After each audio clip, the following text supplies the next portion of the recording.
옥문이 열리다라고 하는 제목으로 사도행전 16장 19절에서 26절 말씀 여러분과 함께 나누기 원합니다. 바울 일행은 2차 전도 여행을 진행하고 있습니다.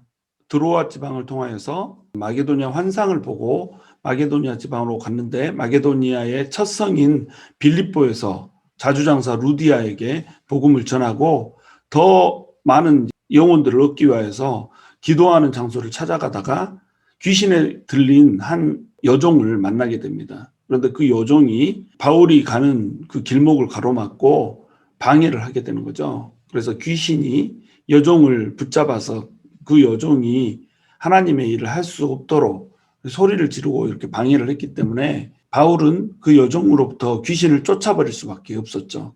그리고 그 여종이 귀신에 들려 있었던 것은 귀신을 통하여서 예언을 하게 하는 것을 가능하게 하였으므로 이 여종을 이용해서 사람들이 점을 치고 또 수익을 창출하는 이런 일들을 했었던 것입니다.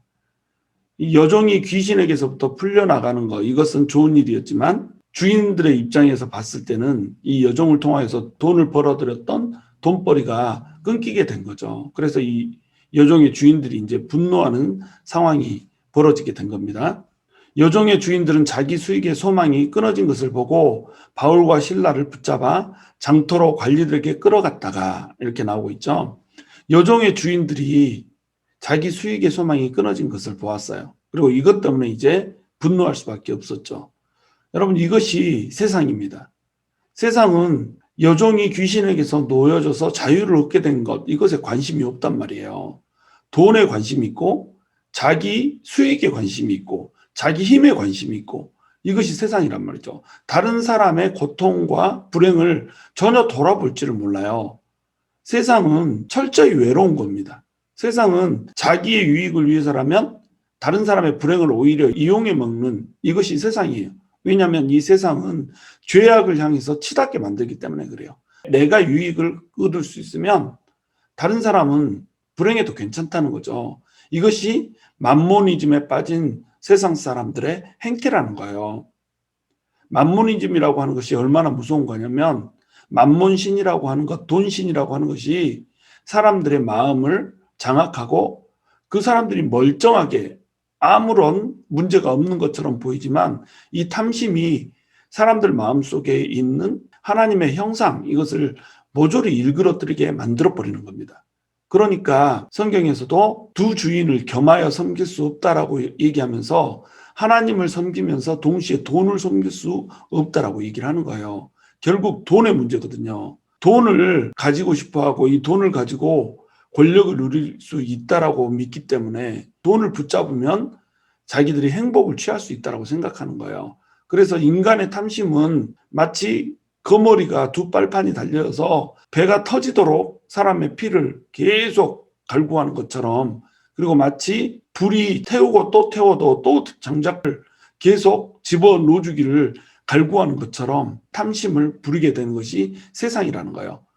이 이면에는 바로 만몬이라고 하는 더러운 영이 있는 겁니다. 세상은 돈을 추구하는 이 욕심으로부터 벗어나지를 못하는 거예요. 그래서 복음과 세상이라고 하는 것은 반드시 충돌할 수밖에 없는 겁니다. 이것이 복음과 세상이 충돌하는 원인이거든요.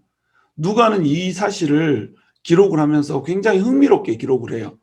18절에서 여종의 몸에서 귀신이 즉시 나오니라 라고 하는 표현을 쓸 때 엑셀덴이라고 하는 표현을 쓰거든요. 밖으로 나오다, 이런 뜻이에요. 밖으로 나온다라고 하는 표현을 귀신이 여종의 몸에서 나왔다라고 하는 표현에서 쓰면서 동시에 또 19절에서 소망이 밖으로 나가버렸다, 이런 식으로 엑셀덴이라는 표현을 다시 쓴단 말이죠. 한 여인에게서 귀신이 나간다라고 하는 표현도 엑셀덴, 여인을 통해서 돈을 벌고자 했던 그 사람들에게서 수익이 소망이 끊어진 것도 엑셀덴, 이렇게 표현하면서 두 가지 사실을 지금 교묘하게 겹쳐놓는 겁니다.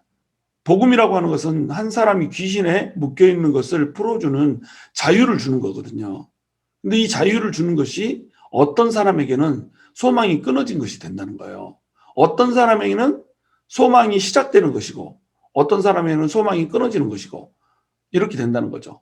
한 사람에게는 절망이 끊어진 것이라고 한다면 한 사람에게는 소망이 끊어지는 것, 이걸 엑셀덴이라고 하는 단어로 쫙 표현을 해놓고 있는 겁니다.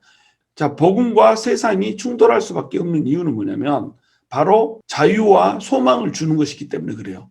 다만 기득권이 없는 자에게, 가난한 자에게, 소외된 자에게, 묶인 자에게, 그런데 이 사람들을 이용해서 돈을 벌어먹고 있고 기득권을 누리고 있는 사람들에게는 사람들에게 자유를 준다라고 하는 것이 오히려 자기 소망이 끊길 수가 있는 것을 의미한다는 거예요. 세상은 권력을 유지하려고 합니다. 세상은 돈을 유지하려고 해요. 그리고 이 권력과 돈을 유지하기 위해서는 불의한 방법을 쓰게 됩니다. 그래서 복음과 세상이 충돌하는 원인은 기득권과 불의한 돈을 통하여서 자기의 유익을 누리는 자들이 있기 때문이라는 거예요. 이런 자들이 힘을 가지고 있고 이런 자들이 복음을 전하는 자들을 찍어 누를 수 있기 때문에 세상과 복음은 충돌할 수밖에 없고 복음을 전하는 자들, 예수님의 제자들이 세상으로부터 미움을 받을 수밖에 없다라고 하는 사실입니다. 그러므로 예수님의 뜻대로 살고자 하는 자는 반드시 세상의 미움을 받을 수밖에 없어요.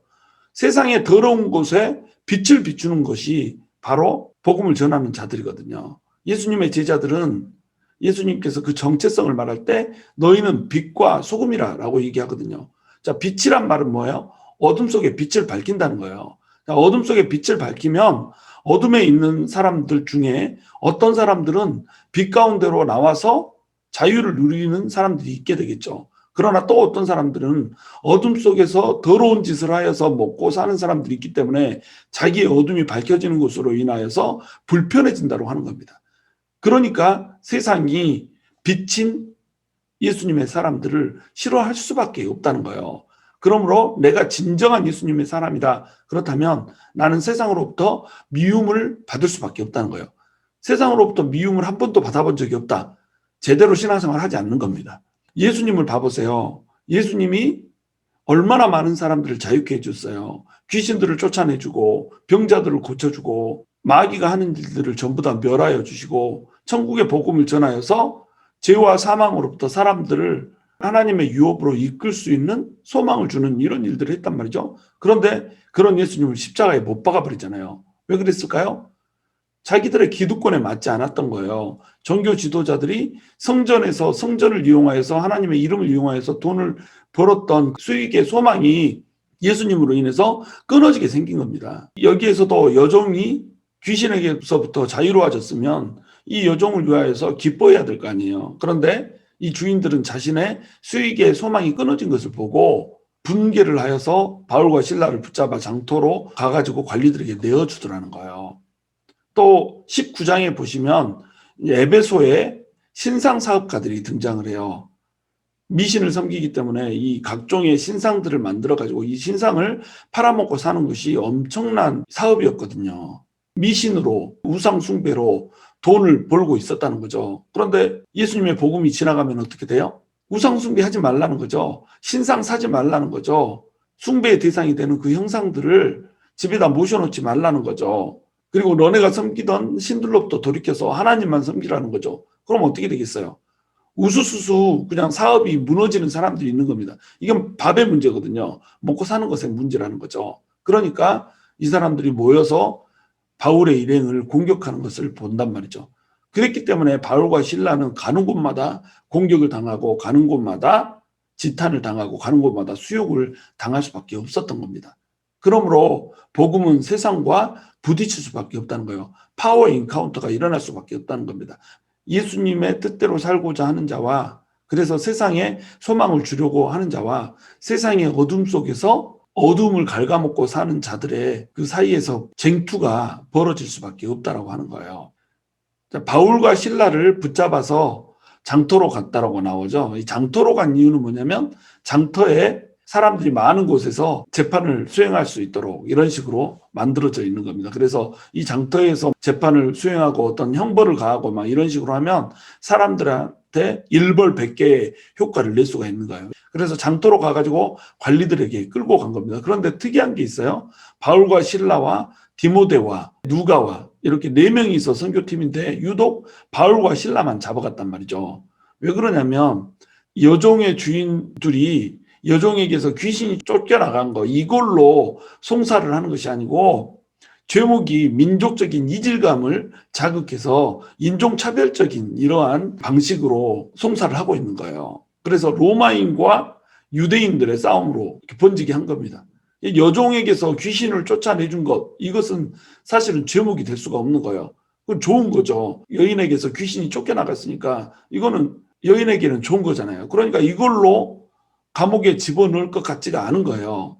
그래서 로마 관리들에게 데리고 갔기 때문에 지금 로마인과 유대인 사이의 문제를 쫙 끄집어내 가지고 벌을 받게 이렇게 만드는 겁니다. 그러려다 보니까 디모데는 절반 헬라인이잖아요. 아빠가 헬라인이고 엄마만 유대인이란 말이죠. 그리고 누가는 이제 완전히 헬라인으로 믿어지는 이런 사람이고, 그렇기 때문에 이 사람들을 잡아갈 필요가 없는 거예요. 특별히 이제 유대인이었던 바울과 실라를 잡아간 거죠. 그리고 이제 바울과 실라가 원래 그 선교팀이었잖아요. 그래서 주도적인 역할을 했던 것이 바울과 실라였고, 또 디모데와 루가는 조력자의 역할을 이렇게 감당을 했겠죠. 그렇기 때문에 이제 바울과 실라만 붙잡아서 관리들에게 데리고 간 겁니다. 20절에 보시면 상관들 앞에 데리고 가서 말하되 이 사람들이 유대인인데 우리 성을 심히 요란하게 하며 로마 사람인 우리가 받지도 못하고 행하지도 못할 풍속을 전한다거늘 이렇게 말하고 있습니다. 자, 상관들 앞에 데리고 가서 말하는데 이 사람들이 유대인인데 이렇게 유대인이라고 하는 인종적인 문제를 들먹이고 있는 거예요. 여종에게서 귀신이 떠나갔다라고 하는 거, 이 좋은 장면, 이 장면은 싹 숨겨버린단 말이죠. 여종에게서 귀신을 이 사람들이 쫓아냈습니다. 어이구, 그거 좋은 거네. 그런 능력 있는 일을 행했으면 다른 일도 할 수 있겠냐면 이렇게 될 거 아니에요. 그러니까 이것은 비밀로 딱 해버린다는 겁니다. 그리고 유대인들이라고 하는 것을 자극을 하는 거예요. 왜냐하면 이 당시에는 유대인들이 환대를 받지 못하던 시대였거든요. 유대인들이 들어오면 유대인들은 항상 유일신 하나님을 섬긴단 말이에요. 유대인들은 황제에게도 절하지 않고 하나님에게만 경배를 했기 때문에 로마 황제에 대한 충성심이 의심받는 이런 사람들이었단 말이죠. 그래서 유대인들이 지속적으로 이런 핍박의 대상이 되고 이랬단 말이에요. 유대인들과 기독교인들은 유일신 하나님을 모시기 때문에 황제에게 절을 하지 않는단 말이에요. 황제는 신으로 여겨졌잖아요. 그래서 유대인들이나 기독교인들이나 무신론자라고 취급을 받았어요. 신인 황제를 모시지 않고 경배하지 않기 때문에 저것들은 무신론자다 이렇게 불렀단 말이에요. 아이러니하죠. 하여간 그래서 글라디오 시대 때 칙령을 발표를 했던, 이것이 이제 1년 전에 일어난 일이거든요. 18장 2절에 보면 글라우디오 황제가 칙령을 발표해가지고 이 칙령 때문에 유대인이었던 사람들이 그 땅에 있지 못하고 다른 곳으로 떠났다, 막 이런 장면들이 나와요. 유대인들이라고 하는 것이 핍박을 받을 수밖에 없는 인종적인 그런 모습이 있었던 거예요. 그래서 로마에서 유대인들을 전부 축출하라 라고 하는 것이 글라우디오의 칙령이었던 겁니다. 이때 당시에 로마 제국에서는 유대교는 허용을 했어요. 근데 유대인이 로마인을 개종시키는 것, 이것은 불가능했단 말이죠. 그러니까 이 사람들이 유대인인데 이렇게 얘기를 하고 있는 겁니다. 자기 수익에 반해지기 때문에 송사를 할 때 될 수 있는 대로 이 사람을 쳐낼 수 있는 방법으로 송사를 하고 있는 거예요. 이게 세상이라는 겁니다. 자기 죄는 가리고 자기하고 전혀 상관없는 내용의 것들이라도 자기의 유익에 방해되는 상대방의 것의 죄악은 막 밝혀내는 게 이게 세상이란 말이에요. 그래서 유대인들에 대한 인종차별을 자극하면서 우리 성을 심히 요란하게 했다, 이렇게 얘기를 하는 거예요. 로마 제국의 일부인 그곳을 유대인들이 와가지고 소란케 한다. 그러니까 이 사람들은 로마 제국을 소란케 하는 사람이다. 이런 식으로 로마인들의 환심을 자기들은 사면서 동시에 유대인들인 이 사람들은 로마 제국을 소란케 하는 사람들이기 때문에 처벌을 해야 된다. 이런 식으로 주장을 하고 있는 거예요. 21절에서도 로마 사람인 우리가 이렇게 얘기하잖아요. 자기들이 언제부터 로마 사람이었어요. 이 사람들은 헬라인이었잖아요. 초대 황제인 아우구스투스가 빌립보 골짜기에서 브루투스를 멸절한 이곳이 바로 빌립보였단 말이죠. 빌립보가 이제 기념할 만한 장소니까 빌립보 사람들에게 특혜를 줘서 이 사람들은 로마 시민인 것처럼 대접을 해줬단 말이에요. 로마 시민은 아닌데 로마 시민인 것처럼 대접해 줬을 뿐이란 말이죠. 그런데 자기들이 로마 사람인 우리 이렇게 표현을 하고 있는 거예요. 오히려 로마 사람은 누구예요? 바울과 실라가 로마 시민권자잖아요. 그런데 행색이 유대인이기 때문에 로마 시민권자인 것을 모르고 지금 공격을 하고 있는 겁니다. 그래서 로마 사람인 우리가 받지도 못하고 행하지도 못할 풍성을 전한다 이렇게 말하고 있는 거예요. 언제 바울이 받지도 못하고 행하지도 못할 풍속을 전했어요? 풍속을 전한 적이 없잖아요. 예수 그리스도에 대해서 전파했을 뿐이죠. 그런데 이들은 자기들이 받지도 못하고 행하지도 못할 풍속을 전한다 이렇게 거짓 모함을 하고 있는 거죠. 마치 빌라도에게 종교 지도자들이 예수님을 데려갔던 그 장면하고 똑같은 상황이 지금 벌어지고 있는 거예요. 유대인들이 예수님을 죽일 때 원래 예수님을 모함했던 그 죄목은 뭐였어요? 신성모독죄였잖아요. 그런데 신성모독죄를 가지고 로마의 총독에게 데려가면 예수님을 죽일 것 같지 않잖아요. 그러니까 뭐라고 해요? 로마를 소통케 하고 로마 황제에게 반란을 꾀하는 자다. 이런 식으로 거짓 모함을 해가지고 예수님을 넘기려 들었잖아요. 그런 자들과 똑같은 짓을 지금 이들이 하고 있는 겁니다.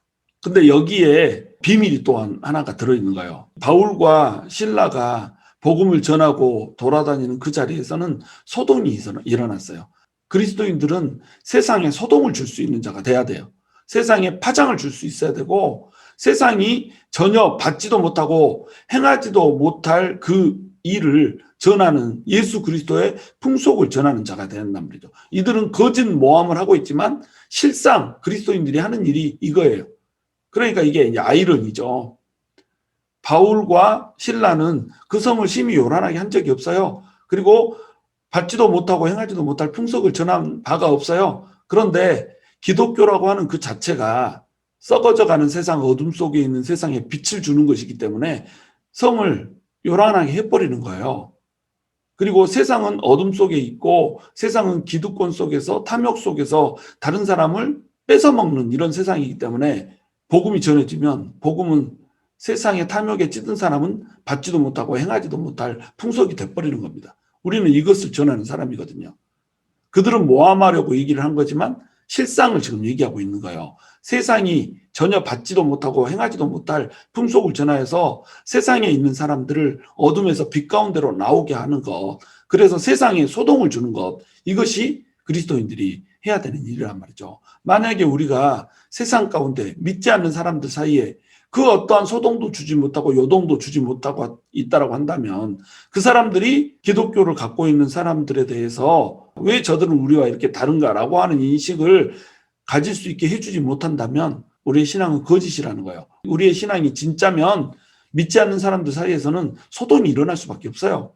우리의 신앙이 진짜라고 한다면 믿지 않는 사람들은 저것들은 왜 우리와 이렇게 다른가? 저들의 풍습은, 저들의 문화는 왜 우리의 문화와 이렇게 다른가?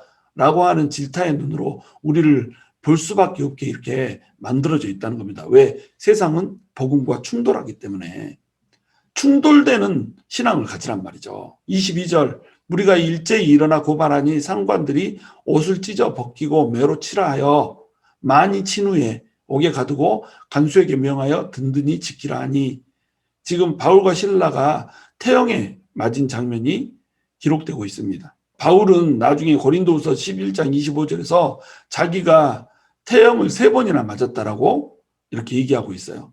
태장을 3번이나 맞았다. 그런데 이 태장을 3번이나 맞았다 할 때 2번의 기록은 기록되고 있지 않죠. 근데 빌립보에서 당했던 이 고난은 기록되고 있는 겁니다. 이 3번의 태장 중에 기록된 유일한 기록이에요. 그런데 이 태장을 이들이 어떻게 쳤냐면 옷을 찢어 벗기고 매로 친 거예요. 옷을 찢어 벗기고 이 말 웃도리만 벗겼다는 게 아니라 그냥 전부 옷을 홀딱 벗겨놓고 알몸으로 매를 친 겁니다. 알몸으로 매를 맞으니 얼마나 아프겠어요. 알몸으로 벗겨놓고 손바닥으로만 찰싹찰싹 해도 우리 아파가지고 죽을 것 같잖아요. 근데 옷을 찢어 벗기고 태형을 때린 겁니다. 근데 이 태형은 40에서 한 대 감한 매를 때리거든요.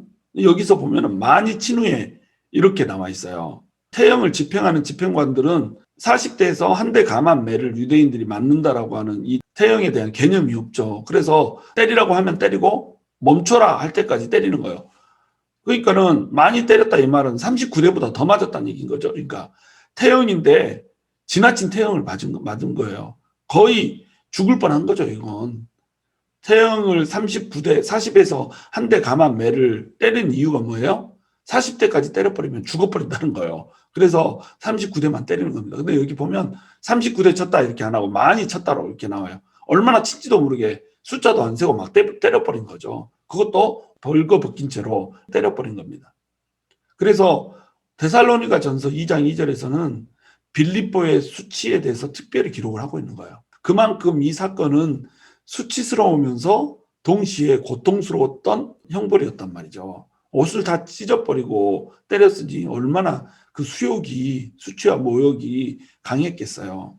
자, 예수님을 위해서 지금 바울과 실라는 고난을 받고 있는 겁니다. 어두운 세상에 복음을 전하고 어둠 속에 있는 사람들을 빛 가운데로 인도를 하려고 하면 항상 이런 문제가 생긴다는 거예요. 내가 똑바로 신앙생활 한번 해보겠다 이렇게 결단하고 주님의 길을 가고자 하면 세상은 복음과 충돌되기 때문에 이러한 수욕과 또 고통을 복음을 전하는 사람들에게, 예수님의 제자들에게 줄 수밖에 없다는 거예요.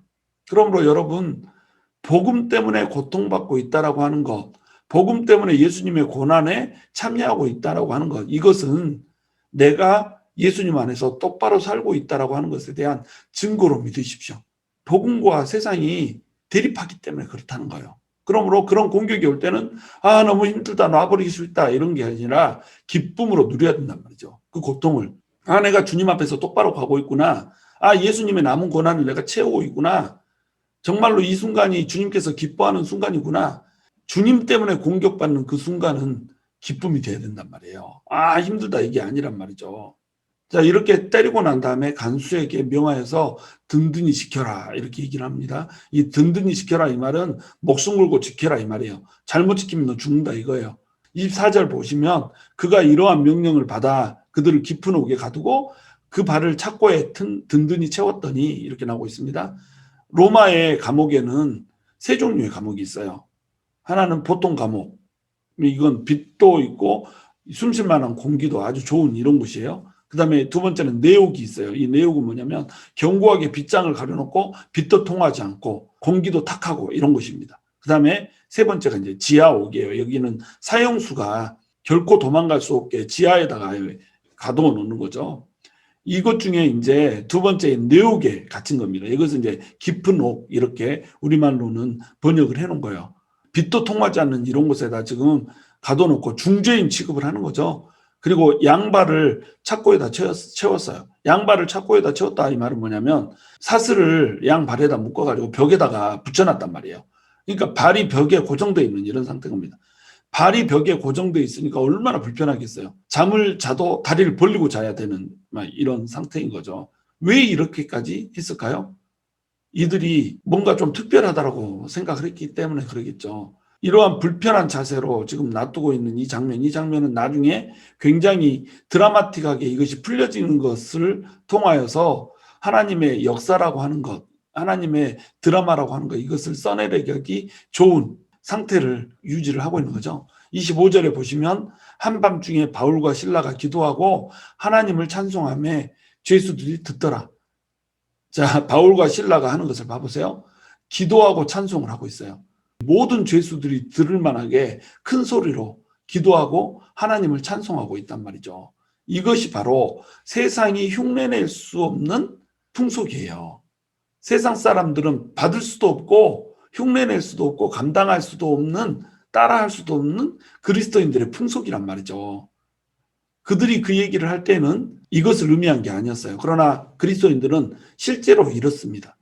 옥에 갇혀져 있고 양발에 착고가 묶여져서 벽에 붙어져 있고 제대로 움직일 수도 없는, 운신할 수도 없는 이런 상황 속에서 그들은 한밤중에 그 밤을 깨트리는 기도와 하나님을 찬송하는 찬미를 하더라는 거죠. 이것이 세상도 흉내낼 수 없고 마귀도 흉내낼 수 없는 일이라는 거예요. 그들은 감옥에 갇혔지만 움직일 수 없는 상태였지만 하나님을 찬송하고 하나님을 향해서 기도하는 것을 멈추지 않았다는 거예요.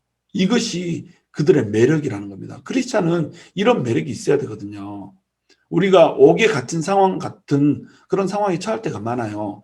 이제 소망이 끝났다. 내 발에 착고가 끊겨져서 내가 몸을 움직일 수도 없고 더 이상 내가 해볼 만한 것이 없다. 나는 내가 할 수 있는 모든 것을 했지만 내 몸을 지금 운신조차 할 수 없고 가장 불편한 자세로, 가장 내가 원하지 않는 자세로 지금 묶여 있다. 그리고 내옥에 갇혀서 빛도 없고 공기도 탁한 소망이 없는 이런 상황 가운데 나는 놓여 있다. 나는 어찌할꼬? 이러면서 우리가 다운돼 버리고, 이러면서 우리가 주저앉아 버리고 좌절해 버리고 이렇단 말이죠. 그런데 바울과 실라를 봐보세요. 그리스도인들이 어떻게 사는 것을 보여주고 있단 말이에요. 기도하고 하나님을 찬송한단 말이죠. 세상 사람들이 이렇게 할 수 있나요? 못한다는 거예요. 세상 사람들이 도무지 흉내낼 수 없는 풍속을, 그 문화를 이들은 가지고 있는 겁니다. 마귀가 이렇게 할 수 있나요? 마귀는 하나님을 절대 찬송 못해요. 마귀가 흉내낼 수 없는 것, 감사할 수 없는 상황 가운데 감사하는 거예요. 찬송할 수 없는 가운데 찬송할 수 있는 거예요. 마귀는 광명한 천사처럼 모든 것을 다 흉내낼 수 있거든요. 근데 이것은 흉내를 못 내요. 바울과 실라는 지금 옥에 갇혔어도 기도하고 하나님을 찬송하면서 하나님께 감사를 해버린단 말이죠. 바로 이것이 우리 그리스도인들이 가져야 될 문화라고 하는 거예요. 그리스도인들은 예수님의 사랑에서 그 어떠한 것도 끊을 수 없기 때문에 어떠한 상황에서도 기도하고 어떠한 상황에서도 하나님을 찬송하며 나아가는 겁니다. 그것이 이 땅에 지진을 일으키게 하는 거예요. 26절에 보시면 이에 갑자기 큰 지진이 나서 옥토가 움직이고 옥토가 움직여 버릴 정도로 큰 지진이 나버리는 거예요. 그리고 문이 다 열려버리고 모든 사람의 매인 것이 다 벗어져 버린 거예요. 바울과 실라뿐만 아니라 주변에 있던 모든 죄수들이 전부 다 사슬이 풀려버린 거죠. 우리의 기도와 우리의 찬송은 이렇게 힘이 있는 거예요. 찬송하지 못할 상황 가운데 찬송하고 기도하지 못할 상황 가운데 기도하고 하나님께 영광을 돌리고 하나님께 감사하지 못할 상황 가운데 하나님께 영광 돌리고 감사를 해버리면, 그래서 세상은 흉내낼 수 없는 이 풍속을 가져버리면 우리 삶에 지진이 일어나는 거예요. 그것도 큰 지진이 일어나는 거예요. 우리를 가두고 있던 모든 옥토들이 움직여버리고 우리를 묶고 있던 모든 사슬들이 풀려버리며 우리를 가두고 있던 모든 옥의 문들이 열려버린다는 거예요. 우리뿐만 아니라 우리 주변의 사람들까지도 이것이 풀려버림으로써 복을 받는 그런 자리에 나아갈 수 있게 된다고 하는 겁니다. 그러므로 여러분, 지금 여러분의 상황이 옥에 갇히고 착고에 묶인 것 같은 상황입니까? 문은 굳게 잠겨있고 빛은 들어오지 않으며 공기가 탁하여서 숨 쉴 수도 없는 이런 상황 가운데 있습니까? 찬송하고 기도하십시오. 하나님께 감사하며 영광 돌리십시오. 세상 사람들이 가질 수 없는 그 풍속으로, 그리스도인들의 문화로 하나님 앞에 나아가십시오. 큰 지진이 나서 옥토가 움직이며 문이 곧 다 열리며 모든 사람들의 매인 것이 벗어지는 놀라운 은혜가 있을 거예요. 저와 여러분이 세상은 절대 가질 수 없는 풍속을 가지고, 그 문화를 가지고 이 세상을 소동케 하는 믿음을 가질 수 있게 되기를 주님의 이름으로 축원합니다.